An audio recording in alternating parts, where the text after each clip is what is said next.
Hello and welcome to the Talking Locs with Locitude podcast. My name is Ade Balogun and this episode is produced by E the Mastermind. In this episode, I'll be reading a letter to my very good friend Ronke on how to find a loctician. Dear Ronke, my friend, I miss you so much. This time last year, we were dress shopping in Timberland boots, I bracing the cold, and you simply loving it. Adulting is hard. I wish every day was like last fall and it was just about dress shopping. But it isn't. I wish we had more time to gist and I wish we had more time to laugh about nothing in particular. For both of us, moving halfway around the world is possibly harder than adulting. And having not to know your way home in those very first few weeks in a new city is taxing. Making new friends, finding new favorite things to do and to trying to fit into a completely new culture is most daunting. And on top of all of that, imagine having to find a new loctician. Well, even though making my own hair was the genesis of Locitude, I can't pretend that I don't miss having the Locitude team do my hair for me. Virtual reality needs to advance to physical touch. If that happens, would we be able to differentiate reality from the digital world? That will be something, although it sure will solve the plight of having to find a loctician in a new environment. A loctician who knows your hair in and out, who uses products you are not wary of, who pays attention to you, who is pleasant, friendly, and professional. Well, this letter is going to be an attempt to help you find the right loctician for you now that you are in a whole new city so far away from me. To do this, I'm actually going to direct you to a blog post I wrote in 2014. A whole year before I started the Locitude studio. At that time, I was just experimenting with my own hair and blogging about it. When we come back from reading that, we will see if my unexperienced younger self had words of wisdom for us today, cause I need them too. The blog post. My fellow lockheads, I agree that it is extremely difficult to find people who know what to do with your dada. So I am going to try and simplify the process of finding the perfect lock salon and loctician, better known to us as hairdresser. Firstly, thanks to the Locitude blog readers and followers on social media channels for the inspiration for this post. I have been asked severally to recommend salons and I don't exactly have a list, but here's my recommendation on how I think we can help ourselves. Our mothers didn't mix Lota body themselves and have salon bags for nothing. They did because they were not going to leave their crowns to the mercy of just hairdressers. They at least tried to control what went into their hair from quality, quantity, and of course, some cost control.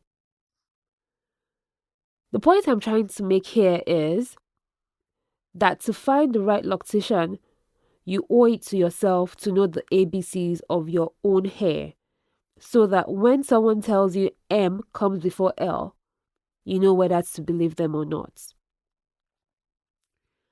In this post, I'll try to come up with 3 easy steps to help you determine if your loctician is good for you or not. 1.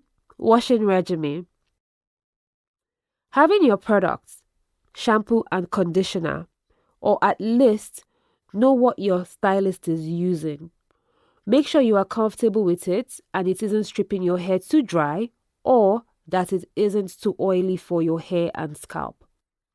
Ensure your stylist isn't trying to scratch the skin of your scalp off by washing too aggressively. Using the tip of your fingers instead of scratching with nails to massage your scalp with shampoo is a more effective means of getting dirt off your scalp. For people with longer locks, let your loctician know not to neglect washing the body of your locks. They need to be cleaned as well. 2. Twisting regimen. Again, have products you are comfortable with, and that don't leave residue in your locks. Experience twisting my hair so far, I have found that it is not supposed to be a painful process. If retwisting is painful, your loctician is probably over twisting your hair, which can cause thinning locks or eventual breakage. I currently twist my hair with the clip-free maintenance method. Pulling the lock strands to dry can be a little bit painful though, but I personally won't recommend interlocking because it damages some parts of my hair. So be sure the loctician is using products that are friendly to your hair and not over twisting. 3. Styling regimen. I have had sores on my scalp from styling in the past. The hairdo was so tight I kept telling myself it would loosen up after a few days. It didn't till I took out the threads that were holding them up, and by the time I put my hands on my scalp, there were sores. Please ensure your hair is never styled too tightly. Don't let your loctician put rubber bands that are too tight in your hair as well. Another styling method I struggle with is the threading itself. I have found myself picking out thread from my hair as much as 3 months after I have taken down the style that required it. I recommend that when thread is used, it is used in a long loop, and the stylist also has to take some extra effort in removing the thread strands when they are taking out the style.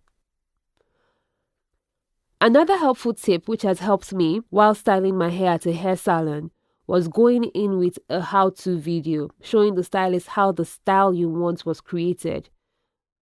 Showing the stylist how the style you want was created often sends them on the right path. So, those are my 3 easy steps. But in addition to that, I would also add some things that you should look out for, especially when you're going into a salon.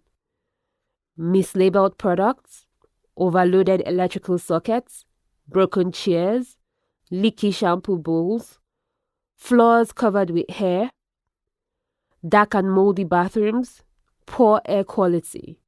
All those things are signs that maybe that's not the loctician for you. If you got to this point, I do hope this was what you'll read, because the next few lines are even better. I apologize that I wouldn't be recommending any stylist in this post.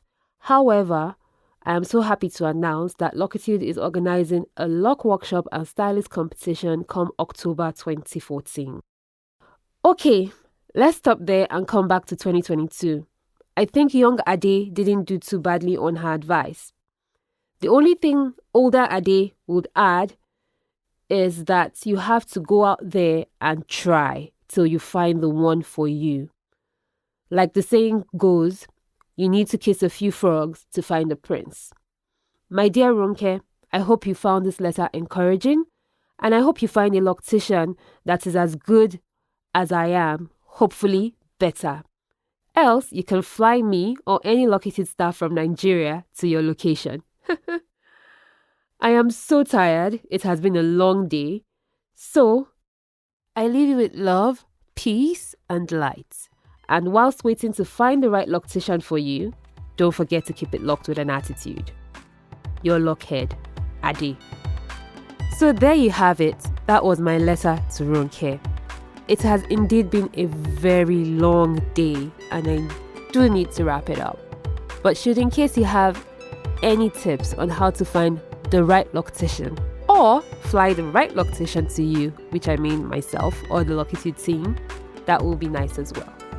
I do hope you have enjoyed this letter. Until next time or till my next letter, I do hope that you keep it locked with an attitude. In the meantime, don't forget to follow us, subscribe, like us wherever you listen to your podcast and on social media. Take good care. Bye.